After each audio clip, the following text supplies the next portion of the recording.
I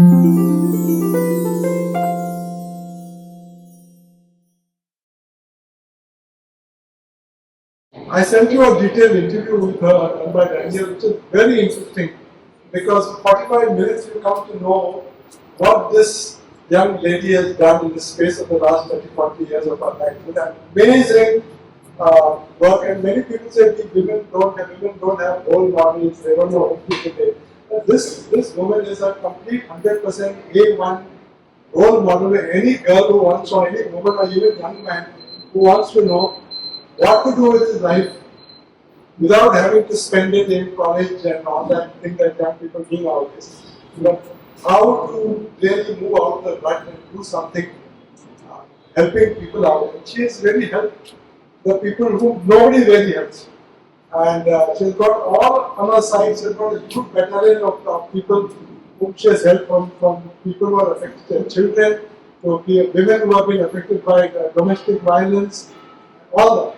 And she has been a member of many of the strong NGOs in Goa, from beginning from the Progressive Students Union.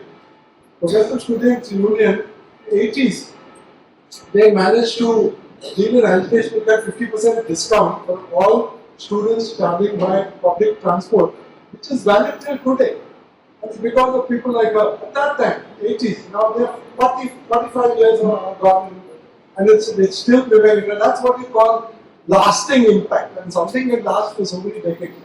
Then she was also a member of the Jagrut Goenchranchi Fauz, which was, headed by Professor Colasso. He's just here in Laksa. He's now mostly bedridden.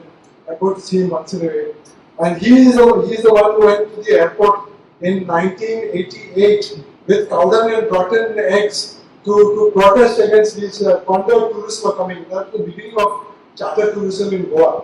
When you had all these waves of tourists and said, we don't want to guide because we are just going to create a mess. And today, how convinced we are that this type of mass tourism is really creating problems for Goa, because now we are 15 lakhs, but we are getting 70 lakh additional tourists per year, 70 lakh. And before COVID, it reached 80 lakh. That's 8 million tourists coming to Goa. And our population is 1.5 million. And these guys had the prescience in 1988 to go to the airport and throw eggs at them and say, we don't want tourists coming. Again, of course, she is also a member of the Bailancho Saad. Taking up all the women's issues now again for 30-40 years.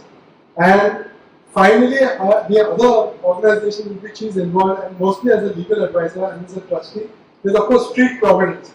That is, looking after people who have got no home, looking after people who give a meal, and so on. And they have been involved in. She has gone to Manipur. Every time I ask her now, where are you in Goa or Manipur? In Manipur, distributing food given by Goans for people in Manipur affected by tribal violence. And recently they went to Kerala for the Wayanad disaster. So she is an extraordinary person to have today as our speaker. Very extraordinary. Because on top of all this, she is a lawyer. A criminal lawyer. And I can tell you, when I am in legal trouble, I don't go to my wife. I go to Caroline Colasso. The last case that she's been handling for me 5 years is when I went and closed down the office of the Director of Mines and Geology. So they immediately dumped a criminal case on me for locking up a government office and for locking up somebody in the government office and putting up banners and all that. Trumped up a lot of charges. And that case is still going on. She is slightly devoted to me because she goes for those cases and sends somebody else, and I've got personal dispensation. But all troublemakers in Goa normally get into PD, that is preventive detention, or any other, like Anuman Parab from Valpoe, and so many other people are involved in police, atrocities on them. Not police are all the time committing atrocities. We go to one post box address, which is Caroline Colasso. So she is an ideal person to talk to you today about how you can deal with things like arrests and police harassment and all that. She will give you whatever information you need to know. And it's all coming really with many years of experience behind her. And without further ado, madam, It's up to you. You take over.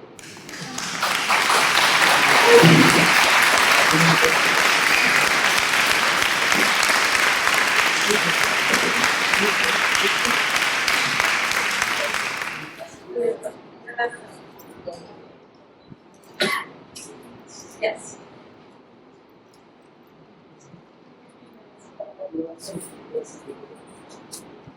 Yeah, yeah.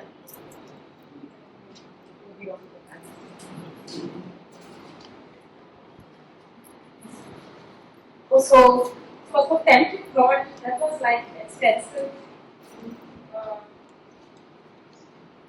introduction to all that I do. It was thanks to various inputs that I had as a young college student through the Progressive Students Union and a group called ICUP, which is All India Catholic University Federation, where largely we were told that we have to be part of the solution, if not we are part of the problem.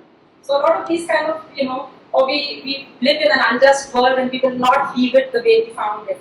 So these are things that were drummed into us that took me where I am. And of course I joined law primarily because at that time I was already in Bailancho Saad, as he said, and we couldn't find very many sympathetic lawyers to women's causes. And we could not also find there are no specific laws to deal with protection for women. Quite often they just didn't want to go to the police, and we didn't have a protection of women from domestic violence act. So then of course I said, why not me do my law, which is quite later in life, and of course I passed and hence joined the bar, and here I am, happy to help a lot. I recognize so many of our activists here in the group, because even though I cannot come always for all the protests, like my heart still beats for being on the railway tracks, being where they're cutting the trees, because I really love my Goa, and I hope that we can at least preserve or save whatever is left of it. So, what I will cover today, I hope that you have been informed that my colleague Advocate Raju was supposed to take up the first session, but is not here, so I am going to do the session on rights of persons arrested, what happens if you are arrested, what would be your rights to bail, where can you apply for bail, and all of those sections of laws. Okay.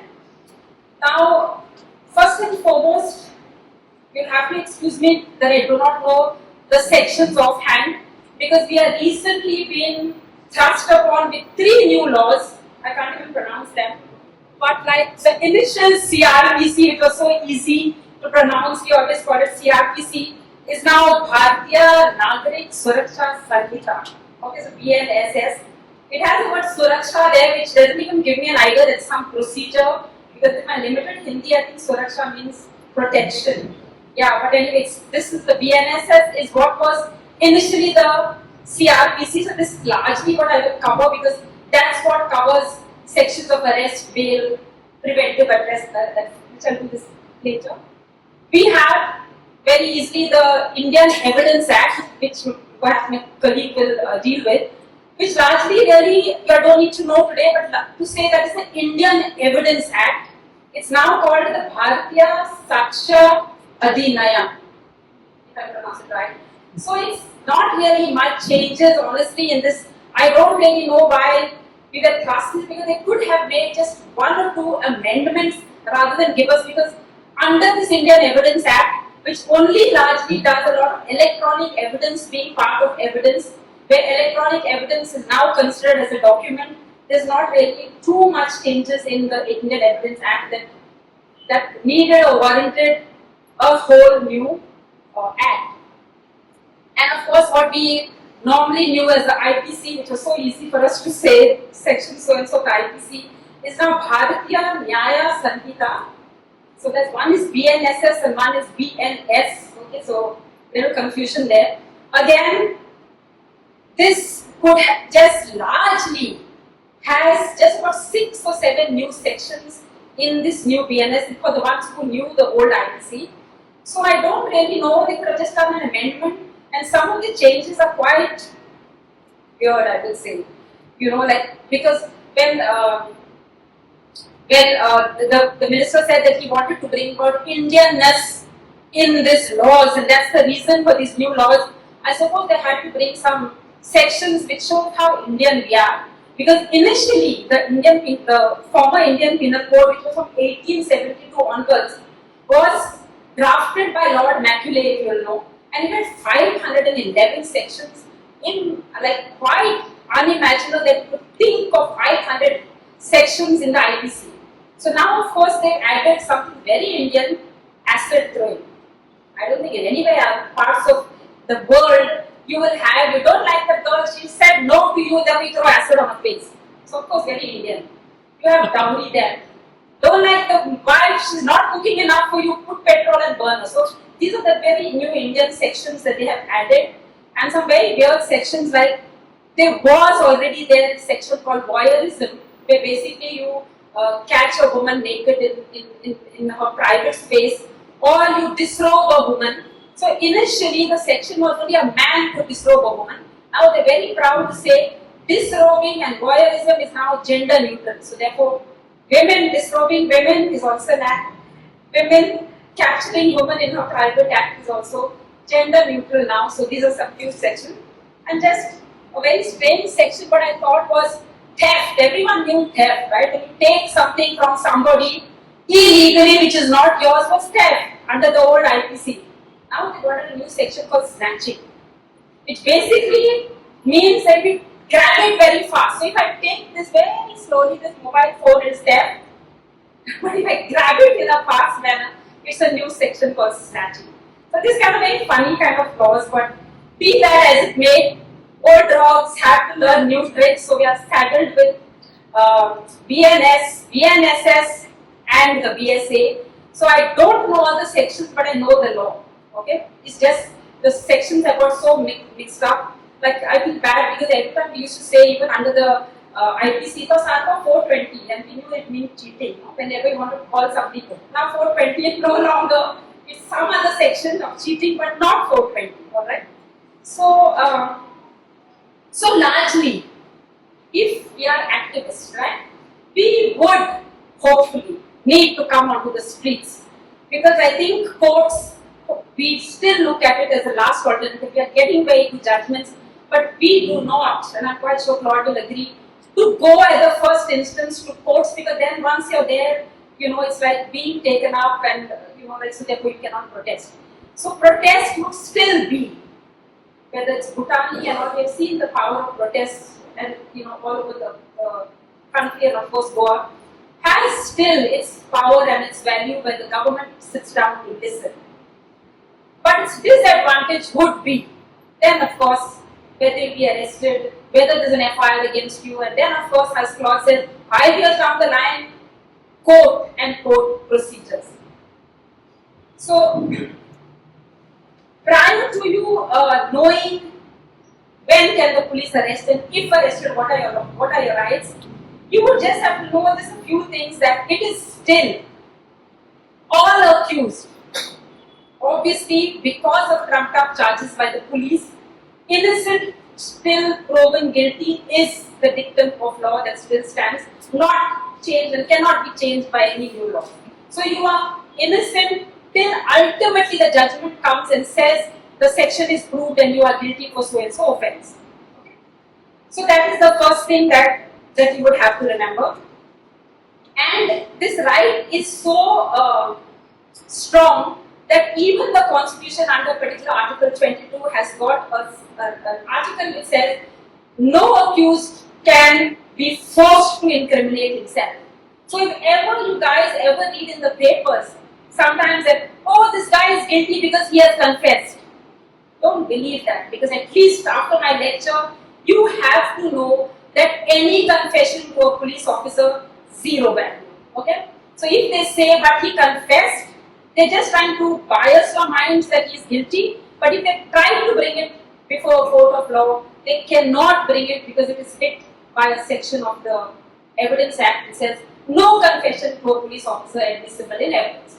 They've tried over the years, because as I told you, the Indian Evidence Act is now almost over 1872, now changed over 100 years, but they've still felt that the police in general still extract confessions by third degree methods, and therefore confession by police officers cannot be made admissible in it. And the reality is true even today, because as I told you, I'm a criminal lawyer. I get the cases of the torture that the people are made to do in police stations and or ultimately in judicial custody.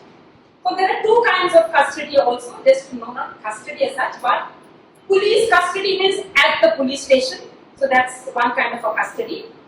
And then if you do not get bail or if it's a non-bailable offence, you go into something called judicial custody. Okay, so just kind of know that. Judicial custody difference is only that it is under the control of the judge. The judge sends you to a prison which is at Golwale called the Goa Central Prison. So all people after police custody go into judicial custody or the prison, which is different from in the police station and police custody. Okay. Now, when does anything start first and foremost? Obviously, someone has to lodge a complaint against you or whatever. So that's what people normally call the FIR, right? The first information report. And that has to be, of course, taken down in writing by the police and noted in various registers of theirs, of the police. Now, only difference now with regard to this particular clause is that there's one concept called zero FIR, because normally if an offence takes place against you, you are hit by the police in Mapsa, your place of jurisdiction is Mapsa. So you have to lodge a complaint against that person, against that neighbor, against whoever at the Mapsa police station. Now they raise this concept, which was a concept earlier but didn't have the force of law, whether or not the police has jurisdiction. Meaning, I don't feel very comfortable in Mapsa. I'm going home and I'm lodging my complaint at Kalangur police station. The Kalangur police station then will transfer the matter to the Mapsa, because so that's just a new concept of what is called the zero FIR, if you want it, that's what it is called.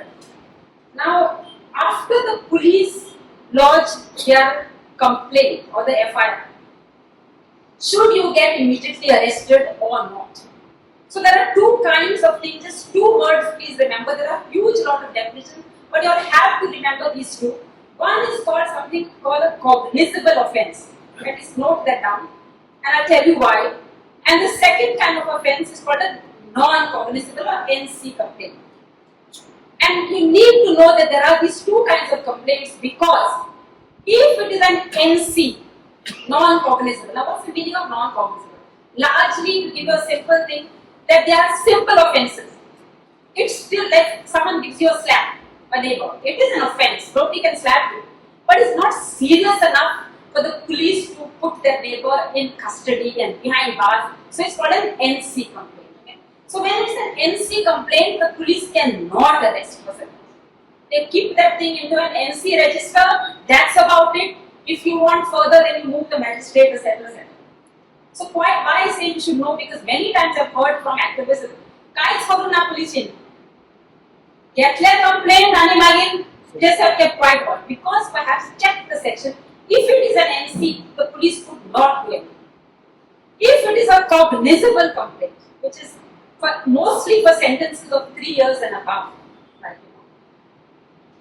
serious complaints, the police do not even require a warrant for your arrest. Serious, you can run away, you can make evidence disappear, etc. So cognizable offence, police can arrest for sentences up to 7 years without a warrant, without any order of magistrate, because it is a cognizable offence. Okay? So quite often, but the police need not arrest also.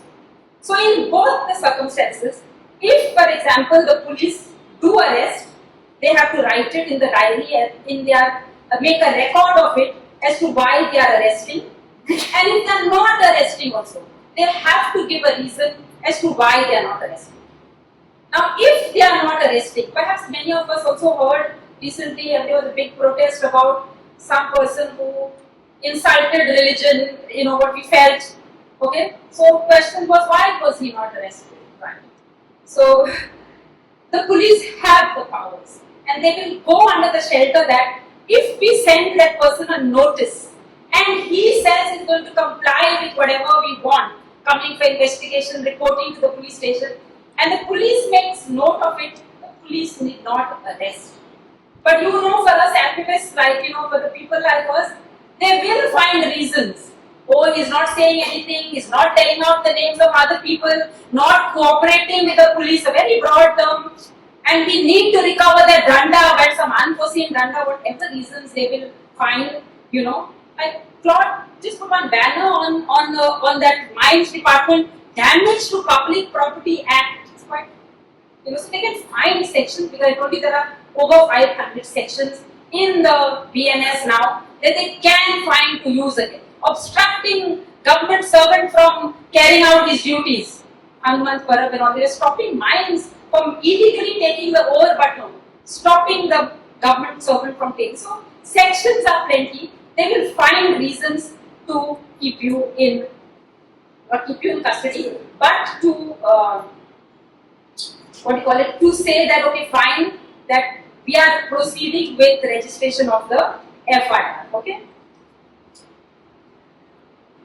Now, after you are arrested and the FIR is registered, you cannot be kept in the police station for a period, of more than 15 days. This was the law, and we are very happy that in police custody, in the police station, that's the most scary part for everyone, because at that police station, you are completely in the control of the police. Whether in judicial custody, magistrate is there, you can tell the magistrate, I've been beaten, I've not been given food. So police custody was the scary part. So initially under the old CRPC, 15 days was the maximum that one could be kept in the police custody. They haven't changed it drastically in a sense, they haven't changed it on more than 15 days is still the norm. However, that 15 days can be stretched. That means you can take 2 days now, put him in judicial custody, tell the judge again, I want him for another 2 days, I want him for another 3 days, put him back. So back and forth this can go for 15 days, but over a period of 60 days in some cases, and over a period of 40 days in some cases, and 60 days in some cases. 40 days is for some kind of crimes which are serious enough but not so serious, up to 7 years. And beyond that is 90 days, what you normally get to file what is called the charge sheet. So in that 40 days or 60 days, they can bring you back and forth to ultimately make that 50 days. Now why are we worried about this section? Because it gives the police quite a lot of powers to decide when they can do this 15 days or not. Because normally, when you are out of police custody, you should immediately file bail. Because our argument first was, he's not no longer in police custody, he's now in judicial custody, therefore not required for further investigation, and therefore may be granted bail. But now the minute we file for bail, when he's in judicial custody, the police can say, no, we want him again, take him further again. Minute we file for bail again, keep him for another 10 days in judicial custody, again ask for. So this is something that, quite worries us in terms of powers in the hands of the police to use this 15 days as and when they wish to use it. Now, after that 15 days is over, but you have to be taken, remember, if arrested, I don't know whether I mentioned this, have to be taken to a magistrate within 24 hours of your arrest. That is mandatory and not changed under the new BNS. So you at least have a chance to tell that magistrate, like, why am I here? Please let me know, tell me the grounds of my arrest, etc. So within 24 hours of your arrest, you have to be produced. But thereafter, the 24 hours, the 15 days is where this shift up and down can take place. Okay, so next thing that happens after the FIR is investigation. So you call witnesses, you do something called a Panchnama. Earlier was section 100, but whatever, you perhaps will find out the section. But Panchnama is largely a document in the presence of respectable people that is done to attach any item, or if your body panchnama is being done, a sentence is called a panchnama. Two respectable people from the locality is called a panchnama. Panchnamas get done, witness statements get recorded, etc. And then you have a term, we use the term charge sheet, there we call it a police report, but every police officer calls charge sheet. Charge sheet is nothing but the document which tells us as lawyers what is the evidence being brought against you in the court of law. So FIR, investigation, charge sheet. Then it's when the charge gets framed and then accordingly evidence gets recorded. And you can see how strong that section of right of a person, of an accused, not to incriminate himself, not for right to silence is there, because even of this thing called charge. You may have heard in the police, quite often we watch these TV dramas and it's very dramatic. It's not so folks, let me tell you. Very boring. But so sabut hai and all those things doesn't happen like this. Because we don't wear those gowns in the lower courts, it's only in the high court, but still, you have got three things that the judge asks you. Do you plead guilty? You must have heard this, right? You plead guilty. So if you say yes, court will say that, okay, I'm giving you so and so punishment. You can say not guilty, which of course most lawyers tell the accused, don't plead guilty. Because, if you plead guilty, that's the end of story. So not guilty is the second thing, and then the evidence starts. But there is a third one which very few people know. It's called claim to be tried. It's still there. Very few advocates also use it. Claim to be tried only means that I am not saying anything. I have got the right to silence. I am not saying I am guilty. I am not saying I am not guilty. You try me. I am keeping quiet. You bring your evidence and you show me what I have done. Okay, so this kind of the charge gets framed, and then of course it goes through trial. Every accused, remember, has got a right to free legal aid. There's a Legal Services Authority Act under which various things are there, which includes free legal aid. So any accused can never be handicapped for lack of a lawyer. And the right of a lawyer, a right of an accused to have a lawyer, right from the time he's at the police station to the trial, is an absolute right. Of course, our legal aid sells the things work, but it's a little difficult in the sense. But you have a right of free legal aid, and first and foremost, also remember, every accused has a right to a lawyer. Don't ever say things like, "Oh, Kasab, we saw him on TV. We know that he fired the shots and he killed those so and so. Why does he even have to go to a trial?" We don't have to do things like this, because even if I say you want to put the noose around his neck, no one is saying not to, because we've decided that this is the book and this is the trial. Put the noose around his neck by law. So don't let the police bring inadmissible evidence like confessions, etc. to convict him. So please remember, however much we are activists, rule of law, these books and this thing that we have decided that we are going to work within the confines, unless we are on people's courts, where the people decide yes, he's guilty and then shoot him or stone him, whatever. We are not in that era. So we'll go into the four confines of the law, however inefficient perhaps it is, however we believe the judges are not there. That's why there are trials of courts, from the JMFC, which is the lowest level of the court, to Sessions Court, to High Court, to Supreme Court. So 4 levels of courts that hopefully that you can get justice. Now, when you get arrested at the police station and you are there, for whatever reasons, okay, you have rights, obviously. Right from the time, first and foremost, one of the major things is when you are arrested there, the women accused can only be touched by a woman police officer or arrested by a woman police officer. Women accused cannot be arrested after sunset and before sunrise largely, and if for some reason the police do want to arrest her at night, they have to take permission of the magistrate of the jurisdiction to explain to the judge, even though it is night, why they require her in custody. So these 2 things, remember. Third thing is that now under the new BNSS, if the police feel that the person could escape, or the person is dangerous, or there are certain sections of law which are like terrorist act, they can put handcuffs, which was completely banned in the earlier laws. There were judgments of the Supreme Court galore. Handcuffs as a law, and as per law was not allowed. Now handcuffs has been brought in, as they can handcuff an accused. Okay?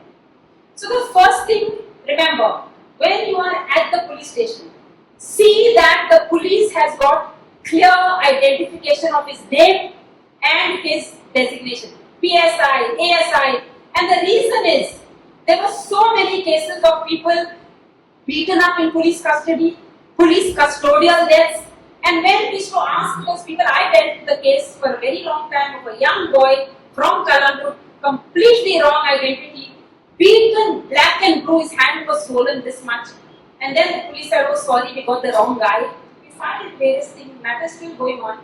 But when we asked him, कौन रहता police, motto आलो, काड़ो आलो, खड्डो आलो, so like the reasons hopefully that this will change is that at least if he had his identity there, he could identify and say his name was so and so, he had 3 stars, and he was a PSI and ASI. So clear identification mark on every uniform of the police officer is a must.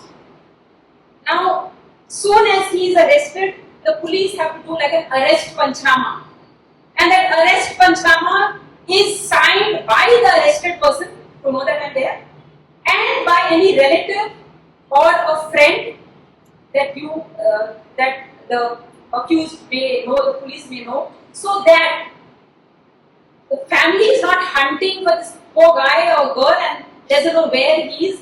So at least one family member has to sign that arrest panchnama when you are at the police station. Now they have added one new thing which I quite can't figure out why they've added it. It used to be by a friend, by a family member, and they've added by any other person named by him. So I don't know whether this could be abuse. I'm just still trying to figure out why this was added. Any other person, suppose the police say, I informed Salman Khan or something.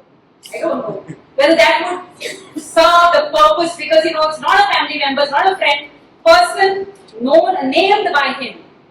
Now, well, let's see. A lot of things that I'm saying will be opened up when actually this act will come up, in court, because everything is so vague and so broad.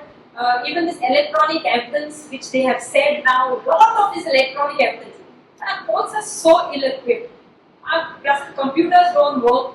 Talk about connectivity, and now you have something called hash numbers, or what is called hash something for these, certificates of evidence, and experts. And these experts have to go to every spot of raid. I don't know whether we have so many, people to go to every raid or every place where any offence has taken place. But this is the new law. So someone said it's going to be a good run for the lawyers because there's a lot of interpretation of things which are pretty much vague. Then they're supposed to have a police control room where in both the districts, but largely every police station has to have a record of everyone arrested. This perhaps is because really in the rest of the country we still have custodial deaths, we still have disappearances. Person was called to the police station and then you don't know where he is. Next thing is found hanged, or next thing the police say he ran away, or he killed himself, suicidal, found hanging. So therefore they have to have a record at every police station of everyone who is arrested, with his name, the offence, and details of his arrest.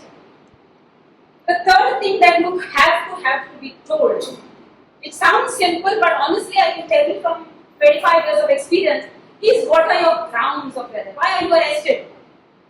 At least that minimum, because many times I found kita kalda khabar utna, and they can be. I can tell you, when there is a huge ruckus from people, that there is this person has to be arrested. Why are the police do get a scapegoat. And I know personally there was once a theft that took place in a temple, and the people are saying, what is this, the police are not acting, the temple Tizori has been taken. The first person who was passing by at the side, not from Goa obviously, who has nothing to do with the whole thing, picked up and put in, and of course later on they could find nothing, later on released. Or the people are happy, police in Dullo. And secondly, I'm quite sure the papers reported and he confessed. And people are happy, police. So these kind of things will continue to happen. Hence, it is that the names of the people arrested, etc. He has to be informed the grounds. Why? What are the sections that you're for theft, you're for kidnapping, you're for disturbing the peace, you're for whatever.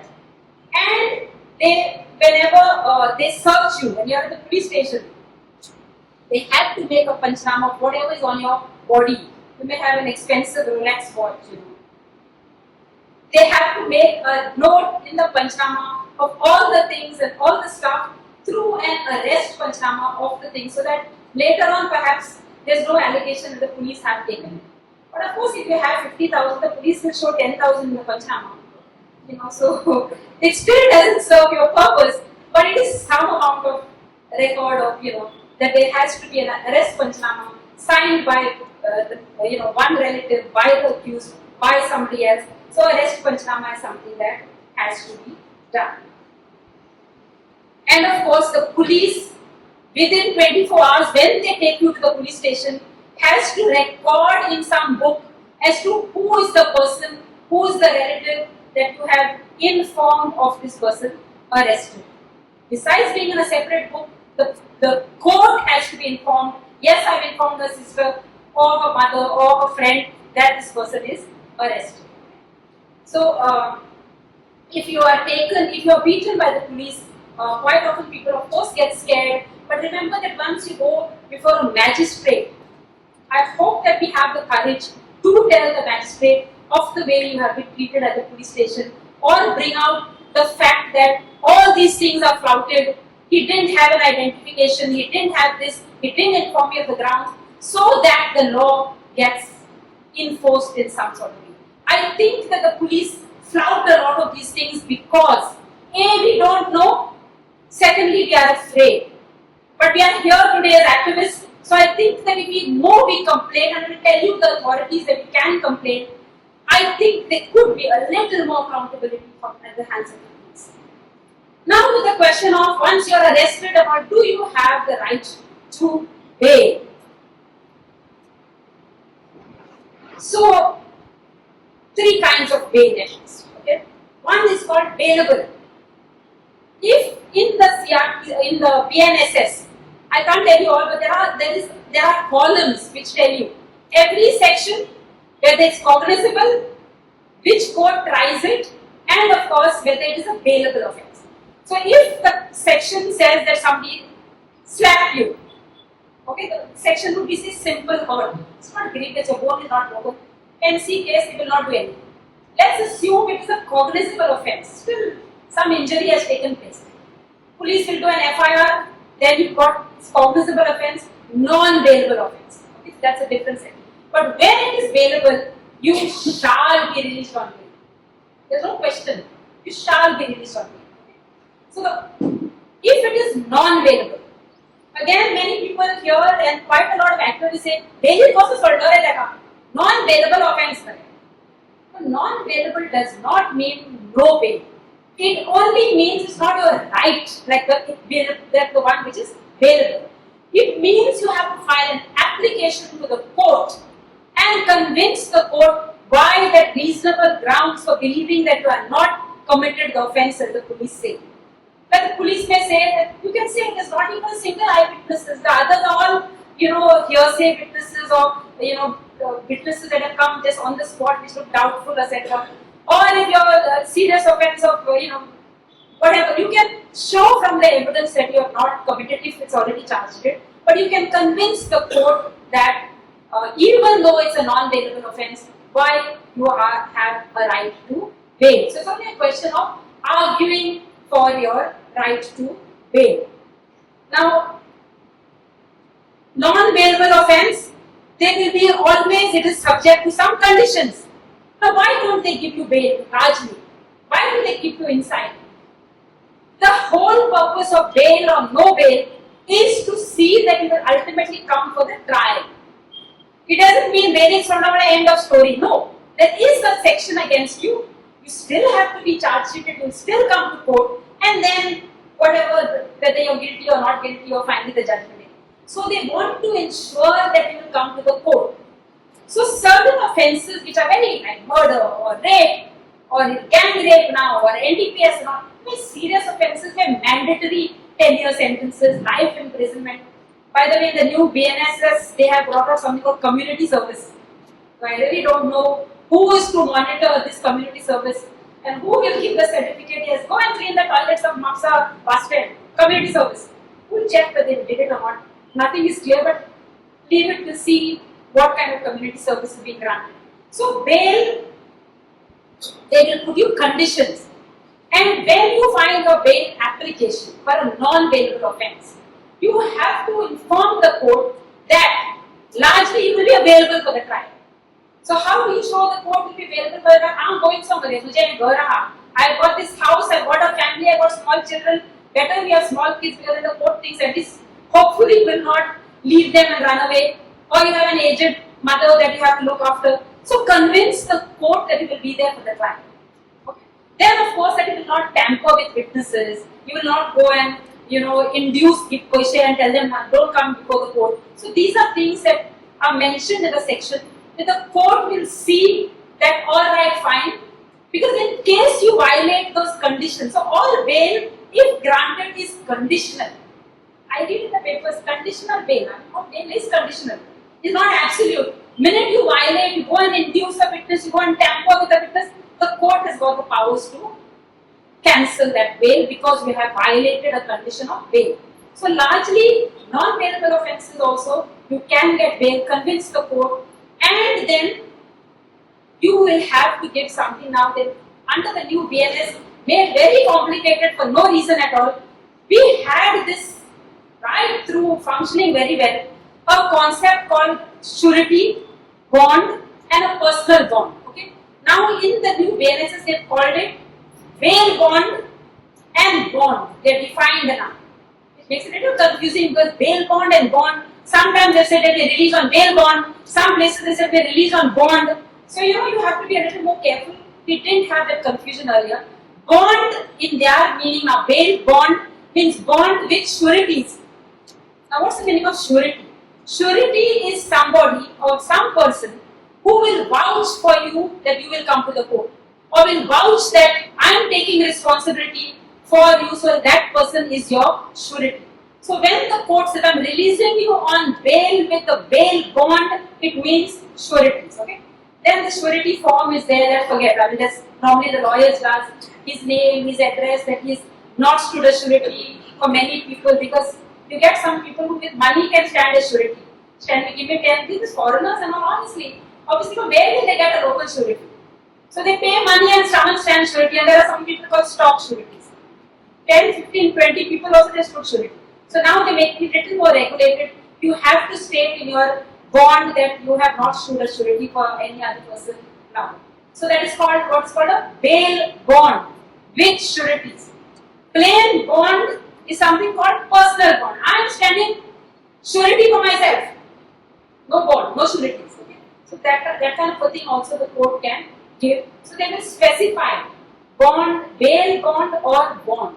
We always had this. Yeah, you are a lawyer right behind. You remember that we had this thing called a personal bond in the court. I, Colasso, hereby bind myself to 25,000.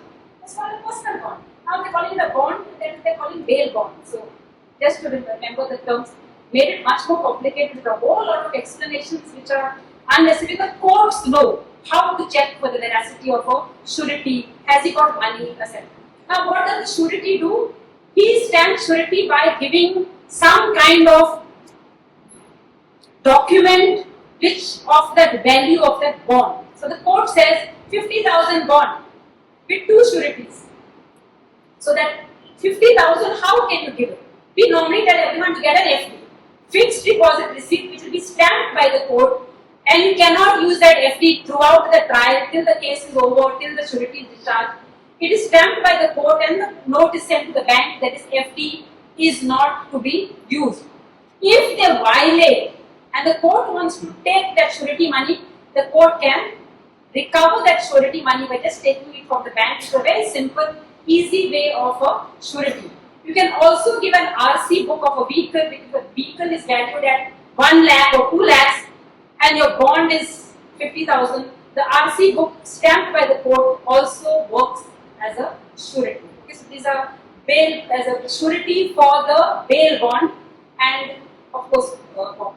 So that is with regard to bails. Okay. If there are any questions, of course, in case I have not covered, you can clarify. Court ultimately decides whether this particular surety is good enough. It can be possible. They normally ask for local surety because someone from out of Goa, very difficult to find him that he will stand as surety. So it's not a must, but the court sometimes insists. You can give something called cash. I don't have an FD. I don't even have a bank account. I want to deposit 50,000 in lieu of the surety, which is I always tell the judges, why don't you take cash surety? If at all that guy runs away, you got the cash directly in the court confiscated. The court surrender, they want somebody as surety for that person. So cash is also available as some form of as an alternative to a surety for the amount that is given by the court for the bail. So bail is done, surety is done. One kind of a bail is anticipatory bail. Please, I was quite amused yesterday. I had one client who came to my thing and said, "Mother, antiseptic bail." So anticipatory bail. Because you've heard it. It is anticipating your arrest. We all activists quite often need anticipatory bail because we know that from the police on that we're planning to arrest you. So you can file something called anticipating the arrest. You go to the court and say, I have got credible information that the police have lodged an FIR to humiliate me or to stop my, doing the protest. They are planning to arrest me. Once they arrest the leader, quite a lot of the agitation perhaps get fizzled out. You file an anticipatory bail, which can be filed only in the sessions court, high level court, or in the high court, but normally sessions. High court will, though they say also high court will say please go to the sessions court because this is the lower court. But you cannot file it in the judicial magistrate first class, the lowest court, or anticipatory bail in the sessions court. Wherein you tell the judge, I'm anticipating my arrest, they will hear the public prosecutor, ask for the say of the public prosecutor or his reply of the state, why do you want this person for in custody? And then of course, if the judge feels that you don't need the person in custody, then the court will grant you anticipatory bail. Now what's the actual meaning? It doesn't mean that you will not be arrested. It only means that if you are arrested, you are already getting an order to be released. So you don't have to remain in police custody. The court is granting you this bail, anticipatory bail, anticipating your arrest, and then if the police arrest you, you can give your surety and get it. Police need not arrest us. In all cases of grant, once the police know that the court has granted anticipatory, they don't arrest us. They can arrest us. Magistrate also can say, okay, fine. If the police are arresting, I'm hereby granting you the bail already. Go and give the surety before the court and go and. So these are largely the rights to bail. Ordinary bail, bailable offence shall be granted bail. Non-bailable offence, argue and get a bail. For that actually you don't even need a lawyer really, but it's just a little bit not really complicated. You just have to put the cause title in the court of judicial magistrate, your name, and then I will not run away, I've got small children, just a few things, but technically anyone can file a bail application. It doesn't have to be go and lose business. But yes, you can file your bail application. It's a very simple, signed by you, made before the judge, and the police also have to tell you of your right to bail if it's a bailable offence. Even if it's a non-bailable offence, there's another last kind of a bail before I go to the preventive. I will tell you. The warning of time, right? So, all right, I'm running through. So there's a fourth kind of what's called technical bail. Just to remind you. Often I'm asked this question: if you are arrested and you are in custody, and I'll tell you why we in Goa have not faced the UAPA like Stan Swami and so many of our activists fighting for the tribals, etc., who were in custody for long periods of time under the Terrorist Act or all kinds of acts, unlawful activities act, where bail is very, very tough to get. So in these kind of cases, or in various other cases, there has to be some kind of largely a time limit for a person being in custody. So the particular section, I think is 180, earlier was 167, I'm not too sure, 187 if I'm not mistaken. The court has given time frames for filing of the charge sheet. The police cannot say, no, we still have to get that witness, no, we still have not done that panchnama, oh, we send them handwriting expert, but that handwriting is not come back. These kind of things. In our drug cases, I do a lot of NPS matters, sent to Hyderabad and Kolkata. No sign for over a year. So there has to be time frames. So the time frames are fixed by the sections in the BNSL. 60 days for certain cases, 90 days for certain cases, 180 days for certain cases like Terrorist Act and TADA and all 180 days. And for NDPS it can go up to 1 year. Okay, so 365 days for investigation. But after 90 days, anyway, the police have to keep on asking permission from the court saying, I still need little more. But as per law, time frames 30, 60, 180, 365 days, 1 year. Okay. Now, if after the 90th day, in a particular case, let's take 90, the charge sheet is not filed. On the 91st day, if any accused files a bail application, it is called something called statutory bail, mandatory bail, not on the merits of the case bail, whatever you like to call it, but the court's hands are tied, they have to grant you bail. Okay? So this is called what is called, because you can't keep on a person languishing in custody for this of time.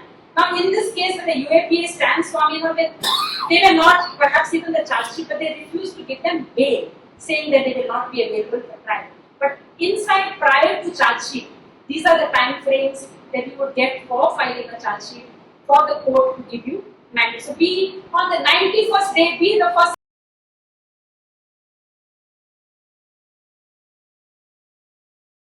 the court can grant you mandatory bail. Okay?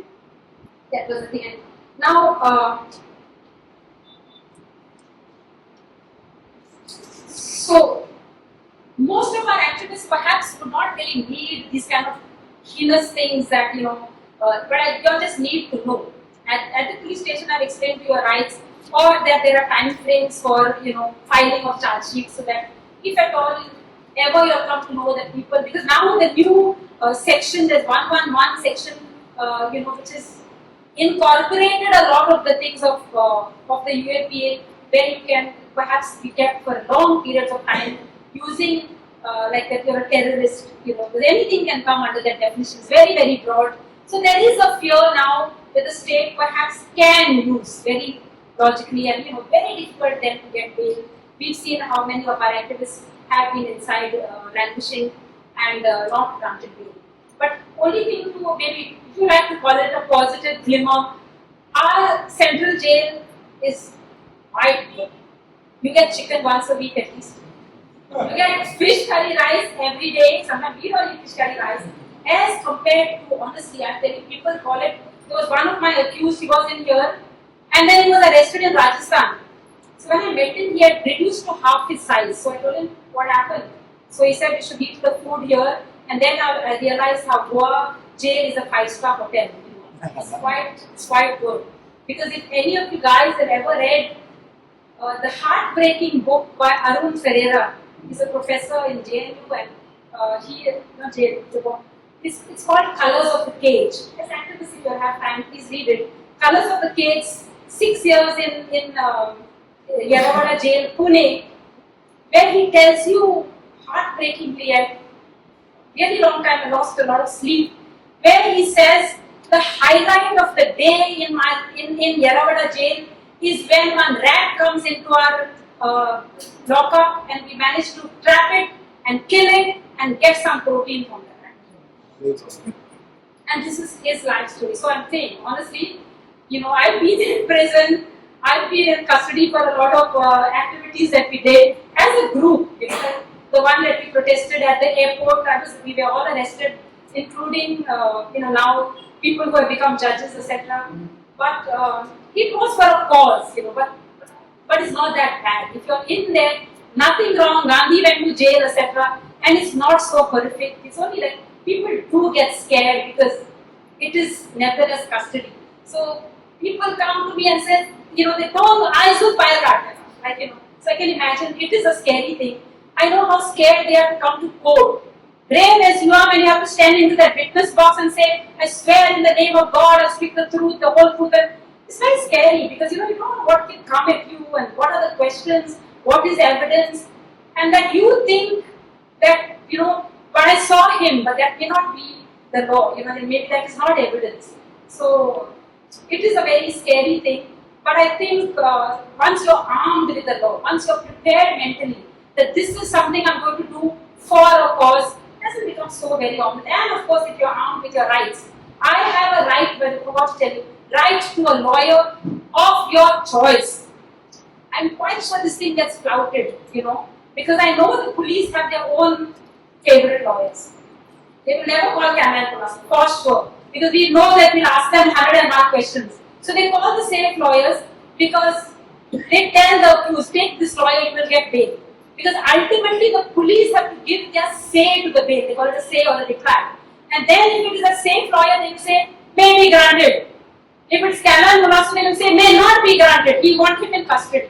So these are sometimes very terrible things to be, because if you are not liked by the police, you don't get cases. The second thing is you get strong oppositions to your bail applications. But at least at some point of time, I think we need to bring out the fact, because see, if you have a law, this identification came after the Supreme Court intervened and said people in custody don't even know that why they are arrested. People who are being beaten up cannot tell the name of the police. So these things are brought in through amendments. But if they are flouted and nobody even think, then don't blame too much. The police will act, or anybody will act only as much as there is somebody sitting on their head and bringing it to their notes. And the last thing I think you need to know is something called preventive arrest, which was earlier, I think, section 151. Now the new section is 35, chapter, so section 35. So that's a very queer section. I mean, this thing in the case, in fact, I don't know, maybe the people my age only or older will often say, you may have heard this thing called chapter case. For Saad ka chapter. Most people only of my age perhaps know chapter means what basically. When you say chapter case, or it comes from the word, this in the CRPC there was this chapter or this particular, you police on credible information that you are likely to commit one non-cognizable offence could keep you inside for 24 hours for under what they call breach of peace. So if you know Captain Viriato, why I only will mention him, because when he did the protest on Mole, this was the section under which he said, most activists, this is not the CRPC, there's no FIR, there's no on credible information that you are likely to commit. And 24 hours no dekha. Meantime, crazy, everyone is running, don't know, with headless, without the main head kept inside under preventive arrest. So that chapter, meaning you could put people repeatedly under this chapter for breach of peace, and therefore that kind of a person was called chapter case, because it was not a particular, like how 420, Alpha 420 means is a real cheater. So chapter case was this, under the breach of peace. So 24 hours is maximum that you can be kept in a chapter case, and this doesn't take place before the JMFC or the magistrate. This gets before the deputy collector of your jurisdiction. Again, you still have to apply for bail or bail bond, or a bond. He can release you either with surety, without surety. But please remember, it doesn't mean that end of story is kept you in. You will file for bail, you come out, there would still have to be something called an inquiry. And that's what we say, Athana, out, no, forget it. But Captain Viriato's judgment, though it's not a high court judgment, it was a sessions court, goes into a lot of detail to say that the magistrate, the deputy collector, while arresting even anyone under 151, cannot do so on his whims. There would still have to be some kind of reasonable cause or reason or grounds as to why he believed the police report which says that I believe this guy is going to commit an offence. Okay? There will be an inquiry, there will be a show cause, they will come to court, can get witnesses, but this inquiry and reasonable cause has to still be explained. And in this particular case, the judgment ultimately hold that it was completely flouted. The 151 arrest was bad in law, you know. So if you have your rights, then you would know that any beyond 24 hours in a 151, you cannot be immediately filed for bail or get a bail bond. Simple application before the deputy collector, you will be released.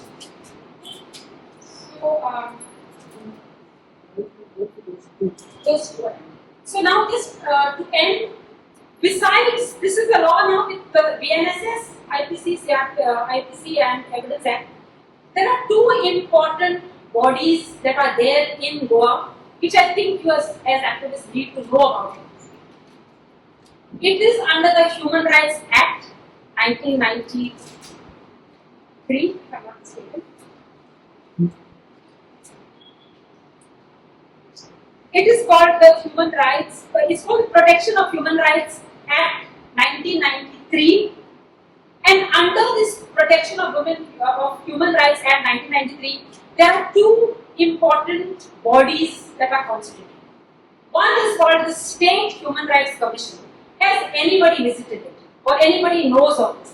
I'd like to know how many people know of the 1, 2 hands higher. 5, 6, 7, not bad at least. Where is it? I visited it in Bangalore. So it's called the State Human Rights Commission, which is largely, you see, what is human rights? Right to life, right to liberty, equality, dignity of a person. If any of these rights to life, if your house is demolished without any procedure, if your water is polluted and they cut off your water, right to life, against a government servant who tried once, we had filed one case, cut off electricity without even show cause notice. These all kind of complaints can go before the Human Rights Commission. It is headed by a retired High Court judge, has to be, and 2 other members, and they will look into and then give recommendations. A little bit, one would say, not like their orders cannot be totally enforceable. They can recommend and give that particular government, say some PWD, please connect the water immediately, or stop this kind of rubbish practice which is violative of human rights. The Bailancho Saad had filed a petition into the Human Rights Commission, which I myself was quite shocked to hear that all the Hindu females, while they're being cremated, their clothes are removed and they have to be cremated. So they felt that this thing seemed very indecent and didn't sound very right. So they petitioned the Human Rights Commission, and the Human Rights Commission passed an order that no woman who's been cremated, Hindu woman, her clothes should be taken off because it's violative of her human rights, and directions issued to all panchayats, all the things that this practice should be stopped. So the Human Rights Commission has got recommendatory powers, and when that order is finally complied with, let's assume they connect, it is finally gazetted, that order is gazetted. So the Human Rights Commission in Goa has been taking up suo motu, meaning if they read something in the papers, they on their own can take up this case, or you can go to the Human Rights Commission. Okay, and it's a good commission to go to. Why? Because no particular format, like in the Court of Human Rights Commission, but of course you have to say what is your case. You will have to say who are the bodies, PWD, water, collector, or whoever's done the violation. So they can send the notices, a hearing is held, and they will pass an order. Use it at least. May or may not win. The purpose is not to win, the purpose is to use these bodies because they are appointed by the court. It's under a statutory body, under an act, and I believe that we can test them, use them to good effect.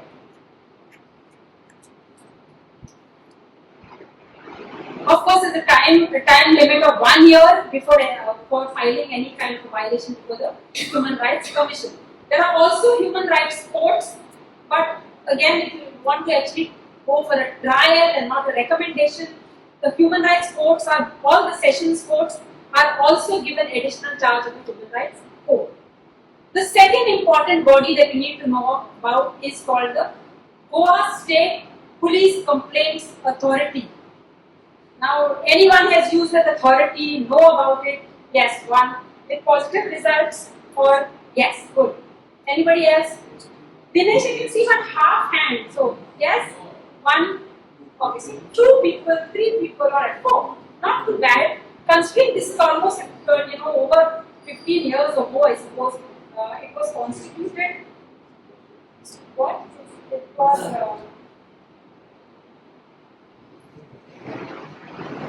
I don't have the day, but I think this is almost more than. It's called the Goa State Police Complaints Authority. It's in the building called the Sarah Building near All India Radio Alkino Pension. Okay. So what is this body about?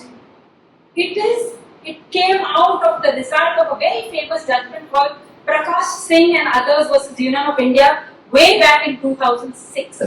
Why the judgment is good? It's because it looked a lot at the functioning of the police and hoped that they could right the wrongs of the police department, because increasingly people were losing faith in this body called the police for protection of their rights. So they recommended many things, half of which are not being done. Like for example, one of the big things that recommended this judgment of the Supreme Court is that there should be separate police for criminal investigating of offences and separate police for all other things. But because they have not done this yet since 2006, you will find the police minister leave that investigation gone for bandobast. Some minister comes gone during assembly at these elections. During the assembly proceedings, we are quite happy. We lawyers, we are sure that no police officers will come. Assembly, good enough reason because the criminal police are doing all jobs recommended by Prakash Singh, still not. But as under this act, this state police complaints authority was set up, again headed by a High Court judge and other members, for you to do complaints against any dereliction of duty by the police. Like for example, you go and it's an offence and the police have not done something, you registering your FIR or now with 0 FIR, you go there, the police says, no, was. When you go somewhere else, no, was. You show them the law, but they're still not ready to do that. You can vote. It's a little tedious in the sense, how there, you have to go to pension, you have to write it. But unless you use these bodies, they will happily get their salaries. They will happily be announcing to everybody, we have set up the police complaints authority, but there will be no cases at all before them, only because none of you guys say know of it or use it. So don't complain to me or to anyone, police are useless, police in there is a body. I am not saying you will win. Many of the times I remember I went to fight that protest against coal on the double tracking, and I had friends of mine who said, so I can imagine there are people who feel like this, So I said, I believe it is better to have fought and lost than to have never fought at all. Is in my dictum kind of, at least I know I was there, I raised my voice. Let the WD fought Konkan Railway, didn't come to me. Me and Claude fought nylon 6 we found that. We fought against some golf course coming in Kanakini. I'm so happy to see that people are still using that area, which was a big golf course coming up years ago. We fought, we objected, said that people's fields don't take it. We won that. So there are losses and wins and losses. We get brickbats and bouquets, but I think we should try it. So the Police Complaints Authority, you can take departmental action and criminal proceedings against delinquent police officers. Now that you know that you have your rights, and if they are not being either registering a complaint or they didn't have, or they beat you up in police custody, made you do all kinds of things which are, or didn't give you your food, didn't ask you for a lawyer, go to the court, tell the judge there. I don't know who's there now, but we have very good judge, Mukund is still there.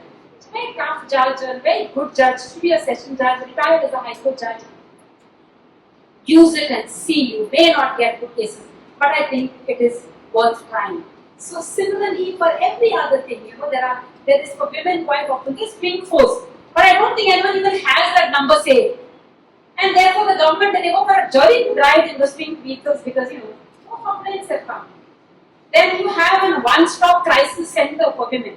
You should have as activists these numbers: 112 for women in distress, 100. If you call 100 number, every police control room answers your call.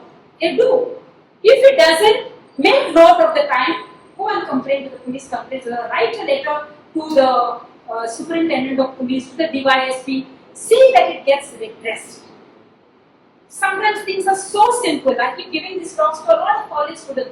It needed Rita Thunberg to stand with one poster of voting every day after school. But it led to a worldwide movement. Malala fought for children's rights, ultimately was able to raise it to a global level. So you don't need big posters. You don't need big followings. Sometimes a letter to the editor, a complaint here and there, something really very small, but to say that you did try and redress them. So thank you very much. Questions, if any?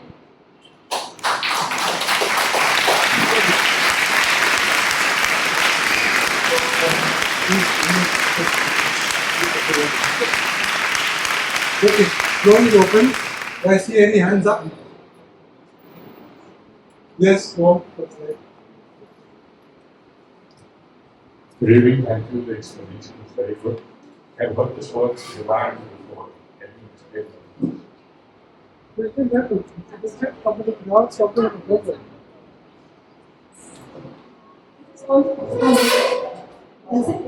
So remand is a word. Basically, see, I told you 24 hours is all that will be kept at the police station. Thereafter, you will within 24 hours brought to the magistrate as per law. Now the magistrate then 15 days the police has got, as I told you, for the investigation. So that process of the magistrate sending you to the police station back and forth through is called remand.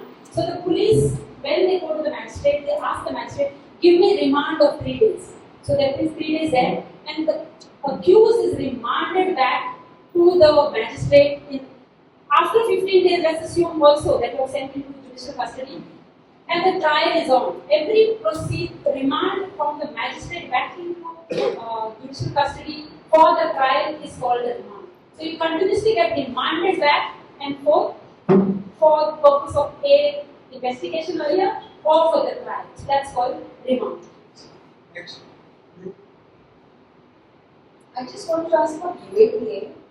Can't citizens take any action against it? Is there any redressal for citizens to protest or, something like an RTI? Maybe I'm not using the right words, but it's so draconian, this rule. And I'm surprised that, we haven't been able to stage a protest or anything against it. Well, you can't really challenge. I was so shocked actually in the sense that under the UAPA, people like Stan Swami, etc., who had to beg for a sipper. When the Supreme Court ad nauseam, right from the time of Justice Krishna Iyer from 83, bail not jail is the norm, And when they say that you have to get bail, largely is he able to run away? Was he able to? But I'm saying it's sad that the Supreme Court also, who otherwise had been saying things like this, still did not grant him bail, where he could know that he could not even escape or there is something. So the law as such, I think there can be louder voices, but about this continuation on sketchy evidence, keeping them in continual custody, even against capital punishment. We did such a big campaign, but back again, if you see things like, people for when any rape takes place, we got to castrate them, we need to hang them. The things that people say, you need to have a little louder voices to say that those that have capital never get capital punishment, obviously. So therefore, if you have, let's look a little more into UAPA, why was it brought up, who are the people that are being used against, maybe we can bring about some changes about this no bail kind of concept. But largely, say, Tada was there, very draconian, UAPA now, and under the new BNS they brought also section 111, anything and everything can come about. And again, the sentences are pretty high now. Life means life. They're going to make it very difficult for anybody to come out. Bail is almost non-existent. People's voices against only stands only because he was there was a bit of protest, but I think we need louder voices against this kind of draconian acts which are being misused for activists who are fighting for the private rights and things like this. Yeah. But otherwise, you can't just ask for a change. Next. Next. After that, you go to Hello. People fear advocates sometimes as much as they fear the courts. Partly because I believe their fees can be very exorbitant, and secondly because there is a fear that they settle things among themselves. Maybe for bribes or whatever. Is this correct according to you? Or then what can be done about it? Good question. In fact, when Claude said that I have just turned 60, I want to say that I reaching closer to my goal of being the first advocate in heaven. I hope there are no advocates in heaven thus far. So I think your thing perhaps is true, and there will be bad apples in every profession. You get doctors who remove kidneys, which are thing. You get architects who build buildings that are fungal. You get advocates who are police favorites, obviously. And the fact of the matter is there is no bar council has not regulated the amount of fees.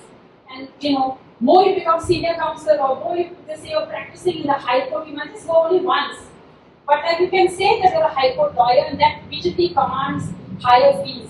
So that's the reason I'm sure hopefully that all of whoever can do law and be pro bono and try to reduce and make it accessible to the public, because I think people like Lord and are fighting these environmental battles do not charge that just basic fees, but they will be, we've got a big office, we are Supreme Court lawyers, and therefore there is no bar. So people fear also because you will be in custody, I'm not sure, a lot of fear of the law also. We hope that can go, but it will never ever be able to rid itself, because the Bar Council Act is a rubbish thing that nobody takes action against lawyers. We say file against lawyers. We were brought before the consumer courts, and now even that has been removed. Some lawyers filed and said, how can the lawyers be brought before the consumer courts, the drama, etc. The National Commission and the Supreme Court has said we cannot be held before consumer court. So we pretty much lawyers have a big ego and air about themselves, which are need to deflate, I think, at some point in time. They're just people who happen to have an LLB degree, LLB, and not So yeah, we have to demystify this big myth of these lawyers who wear these black gowns and say "my lord." They just make some word wherever you can just say here and under, here and above, most respectfully, Shevat and stuff like that, which are just whoopie-doo, I don't even really need to say that. Even the Bar Council repeatedly then don't say my lord, they're not lords.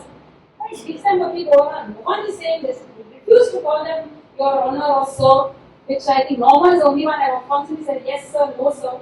So they're saying that, but I can't claim the profession. I can only hope to be the first woman lawyer in Canada. Whether this noise pollution, is it a violation of civil or criminal? Noise pollution, there is no criminal offence that I have found in law. Whether you can look at it as public nuisance, there is also 133 there, now also it's there. Very difficult, but as public nuisance cases go to the Mamlatdar, go on forever. Police are moving under section 15 of the Section Under the Noise Pollution Act. Under section 15 of the TPA. What which act? is under section 15, And by IUPA. which is a very severe you can be jailed. But I think they're not. I think they're not being successful because they don't have the decibel meters. Then of course, quite a lot of The point is that they can charge you under that section. That is I am not too sure. You know, environment protection as a section, but this It's is a criminal. It's a criminal law. It's a criminal law. environment So protection. protection act. This is a criminal section because you can go to jail. You can be convicted.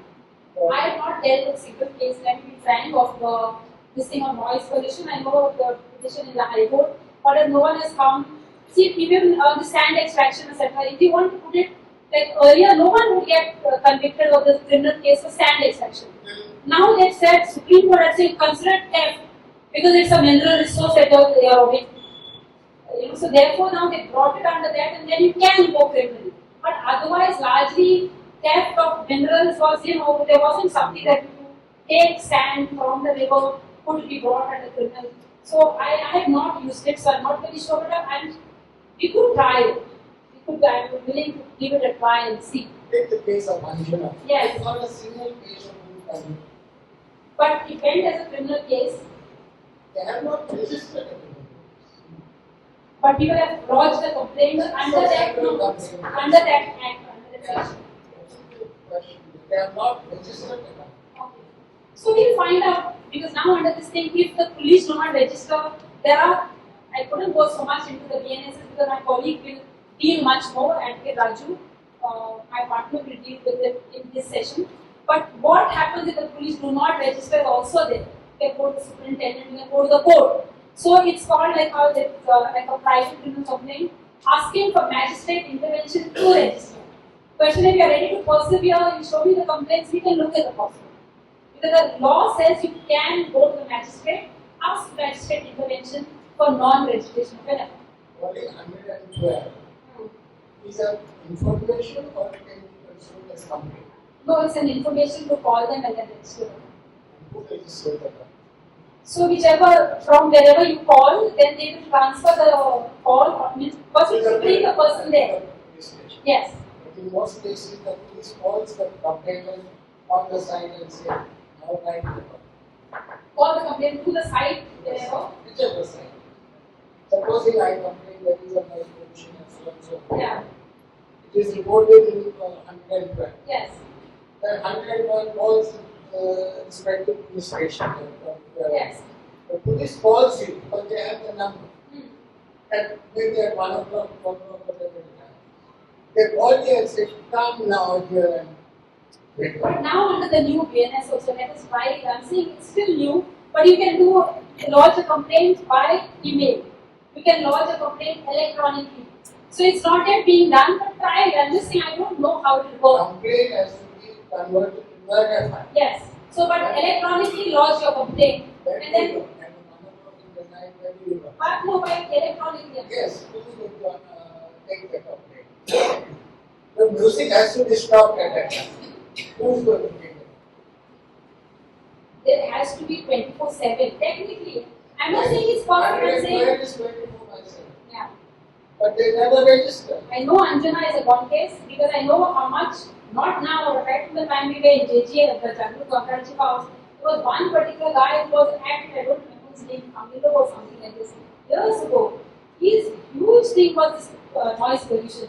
Fought, and finally even passed on, and there was no respite. Now it is gone much more.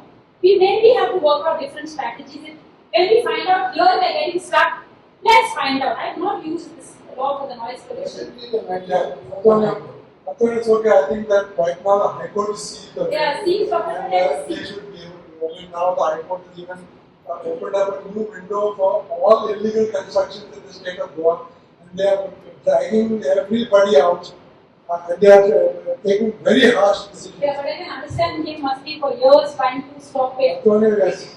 We have thought of how long, I do not know, and Viraj is here somewhere, I saw, fighting sand extraction.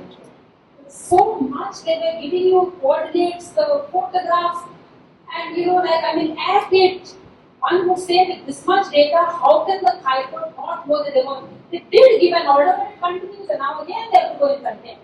So it's a constant battle, Mr. We are filing our third contempt. Yes, I know. I just saw that on the group. I'm on the same network. So it's vigilance and constant thing till you get tired, I suppose. But We have to be active. Young gentleman there came. Any more questions? Madhya Pradesh law is active. Yes. Yes, I'm Yeah, ma'am, what I thought with regards to organizing a protest, we need an NOC from the police to basically organize a protest. Can they arrest you if you don't have this? What is your position on this? Yeah. So the police normally, why you would take an NOC from the police is that they will say that they want to regulate the traffic because you can block traffic and that can cause a lot of.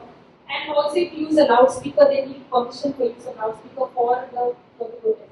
They cannot arrest you, but they will find reasons not to give you that permission, saying that we have tried it and we've done numerous protests and we've very happily gone for this thing for permission for use of Azad Maidan, or we give them that give us the route. So then we tell them we're starting from Azad Maidan, going around 18 June Road. Then they say no, this is not going to be valid because of this thing happened. They can drop it. So now we just decided to help with it. We just go and have a protest and then face the consequences, which they can arrest. See, once you're going in for it, you believe then perhaps we should keep our surety and the advocate ready, knowing that we will be arrested because we didn't want to remain in for the whole night and stuff like this. So, it's difficult. If you don't want to see that, there are difficulties in being arrested also. Fraud is also having problems that if you want to go abroad or you want to get your visa and they make trouble for you because they ask you, have you ever been arrested? Do you have a criminal complaint? So I can understand the reticence on the part of many people to take part in such activities because you get a criminal record.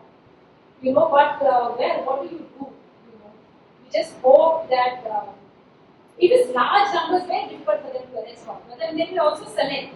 Then we did the protest and on the double tracking we have over 10,000 people, but they arrested 10. So they perhaps will do that and the cases go on and on and on, but when you know you can be, then you decide you're going or not going. What objection does anybody have to getting 5-star comfort at Golwale jail? I don't see it. It's not that compensation in any case. Yes. Then, Ravi. Thank you, ma'am, for giving your time. Just over a period of time in the reading in the newspapers, what I've seen is like a judgment is passed in the sessions court, so that particular case goes to a high court and all, and the judgment is reversed. And this is like a trend, like a lot of in that I've noticed. Like whatever is like what, because is the proof changed, so what exactly happens? Criminal cases. In general, like I'm just reading whatever is being published in the newspapers over more than 10 years. I'm seeing this paper repeatedly. One judgment is passed, then it is taken over like in High Court, and then it is like totally different judgment coming because it's the same case, same proofs and all. What happens as an ordinary citizen? I cannot As understand. per law, they have a right to appeal. It has to be because it just can't be. One judge decides that you are guilty and therefore passes the judgment. Of course, it's on the same evidence that you go to the higher court. The higher court, having a little more wisdom, they hope, and then of course Supreme Court even more, they would have a wider aspect of looking at that evidence, in a different perspective. There, when it's a question of custody and someone being, given a sentence, the High Court looks at the words used in a criminal case beyond reasonable doubt. That means there has to be so much that you can't, that clearly, 100% beyond reasonable doubt that person has committed, depriving him of his right to life and liberty. Whereas in a civil case, property here and property there, whatever the words uses, preponderance of probability, maybe probable to happen now. So the terms of reference in a criminal case are very, very high because it is right to life and liberty. So the high courts, say lower courts are young JMFCs, they are the first level. Maybe they will look at evidence which is not acceptable. Evidence Act is quite strict, in the sense of whether that handwriting, that particular thing could prove that it is, in that particular judge may have felt that it was this handwriting, but the higher court looking at it in a proper manner.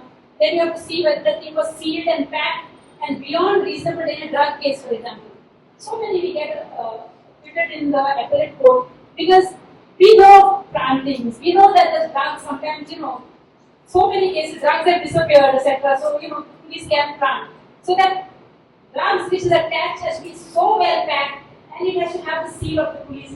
If there is a doubt that the seal was broken, the seal was there with the police, he could have inserted some other drugs and framed him, etc. Possibility of planting is enough for the higher court to look at. But the lower courts perhaps will not look at it in such a lot of detail. And it's his right.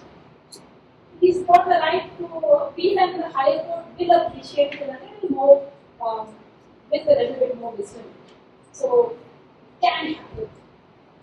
It doesn't mean he's innocent, just that, they give you benefit of doubt. Hello, ma'am, out of the way, एक question असा. तुम्ही आता सांगले 1987 खूप लोक बाहेर येताले protest करून. What is your experience or what you think of you from 1980 now? People खरंच गोंयकार म्हणून एक बाहेर येता गोवा खातीर, or they only think Goa Foundation will go for court case. तुमचे view कसे? The way people were in 1980, they were protesting. तुम्ही कसे आले आता? Half tickets or their everything. How you view the change of people mind from 1980 now? What is your view? It's a good question actually. आमकां बरें आतां recently काणकोणा एक आमचे शिबीर जाल्लें ऑफ ऑल एक्टिविस्ट आमचे फ्रॉम 80s आनी त्या शिबिरान आमचो होच प्रश्न आशिल्लो की 80s सावन आतां कितें चेंज जाला काय म्हणून. यंग स्टुडंट्स वर देर तेणें हो प्रश्न केलो की तेन्ना तुमी इतकी भायर सरताली आनी the more important question for them was तेन्ना तुमचे कडेन फोन्स नाशिल्ले. How did you do a protest on say Mark scandal simultaneously in Margao and Panjab and Maksa when you didn't even have phones? कशें coordination आता phones असून इतके भायर Sarana. So it was quite thing आमी मागीर कोणाक बसीन धाडटाले to tell them म्हाका परत बसीन येतालो. So very more tedious manner in which the agitations were planned. पूण I think कितें जातालें तेन्ना we had less distractions one thing. आमकां तें फकत like we had much more idealistic आणि खूप टाइम कसो आशिल्लो I feel. Nowadays honestly you can not. आमकां 75 डिस्टिंक्शन मेळ्ळें व्हडले फोगोटी मारताले आमचे हितून लायक first class and now you are getting percentage of 98 and 99. ते आनी मध्ये नीट आसा आनी हे आसा आनी ते आसा. The kids don't have time honestly like because the competition is so high and I think the levels are so competitive. That time on the job where it's like it was a big deal, like okay, we didn't think so much of great careers. Finished law, finished BCom law time pass on karat karpache asle. So I think a lot of values in that sense has changed, but there was a lot of idealism. There was a lot of what era by collegian that we have to protest about this Mark scandal. We cannot have this happening now. And then we got Sardin that had to resign, and there was such a lot of how can we do corruption? I feel people have taken corruption to be like one part of their DNA. They won't have protesters because they can't say, oh my God, how can CM do such a thing? Then it wasn't, the levels I think were not so high that we had a sense of how can he do this to his own knees and converse and change, how can corruption happen? Like, so I think this, it's difficult to say how we managed it. We did manage. A is our good time, we were happy to go for like protests and talks and we used to have something called book discussion.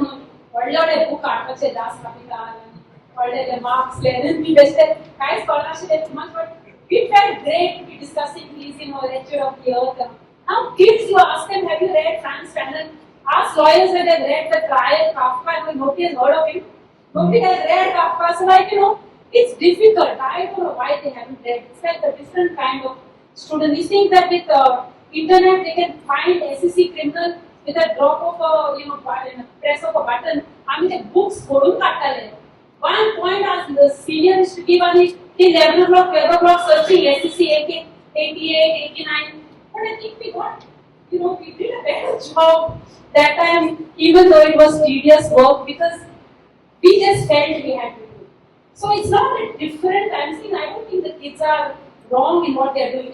Only I wish they would use their phones to much better use than doing the selfies and Instagram, run on waterfall and things like this. That is something we could use the kids to use, their weapon that they had in a much more distinct manner. In fact, just I'll tell you one last thing.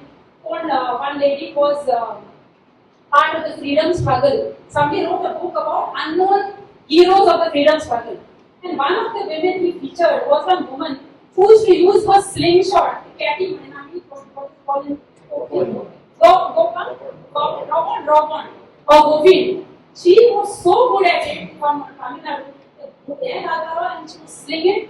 And she said so many times she has chased some policemen away by using that robot. And she was talking to IT students. So they said, "Aata robot won't use karta. What are you telling us this story?" She said, "But you have a more powerful weapon than robot in your tiny cell phone. Use it to better use. It is so powerful. You can create content. You can put out the information. You can, do it. Use it much more than what kids are using it for." So it's just a different kind of a weapon that they have. But I still think that it's not lost. We just have to harness the kids and using their kind of, so aunties are there. So what happens, really, the generation gap is too huge, like for us to even understand. Hardly we get to know how to use Instagram, we already changed to something else. So we don't know their things also, So we feel, but I don't think so. We can come down to their levels, use them positively for change, because I'm a positive to the core person, optimist to the core person. I still believe, that the kids, if harnessed in the right direction, can make a change. Thank you very much, Advocate Colasso.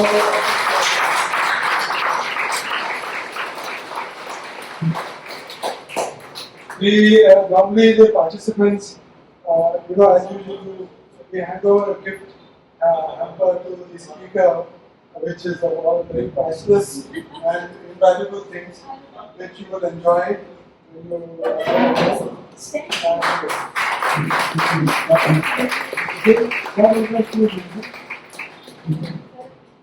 So remember, we have a limitation that party law will be shut down by legal law, so that's why we normally have to finish. So next